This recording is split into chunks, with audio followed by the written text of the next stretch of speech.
আরে কি করছো? ওকে ইনজেকশন দিচ্ছিস কেন তুই? আরে দাদা ওই তো বললে 1 বছরের মধ্যে ভালো করে বডি তুলে ন্যাশনাল খেলবে, এই কারণেই তো আমি ওকে ইনজেকশনটা পুশ করছি। 1 বছরের মধ্যে বডি তোলার জন্য ইনজেকশন দিবি তুই ওকে?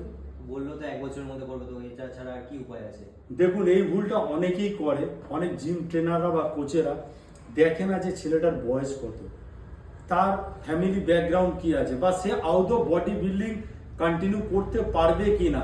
অনেকে কি করে, এই ইয়ং জেনারেশনেরা যে তাড়াতাড়ি বডি বানানোর চক্করে বিভিন্ন টাইপের ইনজেকশন এরা নিয়ে ফেলে।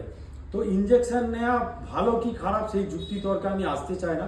তবে আমি প্রতিটা কোচ এবং জিম অনারকে একটাই রিকোয়েস্ট করব, এক তো ছোট ছেলে যারা আছে তাদেরকে এই ধরনের দেবেন না, কারণ তাদের একটা ভবিষ্যৎ থাকে, তারা আগামী দিনে চাকরি বাকরি করবে, তারা আদৌ বডি বিল্ডিং করবে কিনা সেটা যেমন একটা অনিশ্চয়তার ব্যাপার, তার সঙ্গে এদের একটা শারীরিক যে ন্যাচারাল গ্রোথ হয় হরমোনাল, সেটা কিন্তু এর ফলে স্টপ হয়ে যায়। তাই অবশ্যই কোনো ছেলে যদি, ছোটরা যদি আপনাদের বলে যে আমি মেডিসিন নিতে চাই বডি বানানোর জন্য, অবশ্যই তার পেরেন্টস মা বাবার সঙ্গে কথা বলবেন এবং এর ভালো খারাপ দিকটা বোঝাবেন।